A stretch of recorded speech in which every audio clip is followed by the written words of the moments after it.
दुर्ग जिले के पुराना इलाके से एक बेहद दर्दनाक खबर सामने आई है, जहां बताया जा रहा है कि एक हाई एक्सटेंशन लाइन के नीचे खेल रहे बच्चे की अचानक आकाशीय बिजली गिरने से मौत हो गई। इस हादसे में 18 वर्षीय शक्ति की मौत हो चुकी है। शक्ति स्टोर पारापुरेना का रहने वाला था और वो कक्षा 12वीं का छात्र बताया जा रहा है। जानकारी के मुताबिक वो अपने परिवार का एक लौता बेटा था। इसके बाद पूरे इलाके में मातम का माहौल बन गया। घटना की सूचना मिलते ही पुरानी भिलाई थाना पुलिस मौके पर पहुंची और पंचनामा कार्यवाही के बाद शव को पुलिस मर्चुरी में भेज दिया गया था। फिलहाल पोस्टमार्टम के बाद शव परिजनों को सौंप दिया गया है। अब इस पूरे मामले पर आपका क्या कहना है, हमें कमेंट करके जरूर बताइएगा और हमारे चैनल सीजी भास्कर को सब्सक्राइब करना ना भूलें।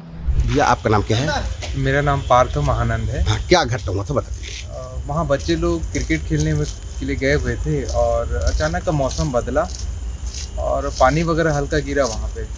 फिर उसके बाद बच्चे लोग दौड़ते हुए आ रहे थे और अचानक का बिजली कड़का। उनके सामने में एक लड़का भी था, मगर जो लड़का के ऊपर गिरा वो दिक्कत हुई। बिजली गिरने के बाद अब उसको देखने के लिए फिर हॉस्पिटल लेके आए तत्काल में। पहले सनसाइन लेके गए, वहाँ के डॉक्टर वाले बोले हैं कि आप दूसरे जगह लेके जाए। फिर BMCI लेके आए तो डॉक्टर देखे और वो बोले कि अब नहीं रहे। कौन सी क्लास का छात्र थे? 12वीं पढ़ रहा था। नाम क्या था? शक्ति स्वाई विसाई। शक्ति विसाई। उम्र कितनी होगी? उम्र 18 वर्ष के थे।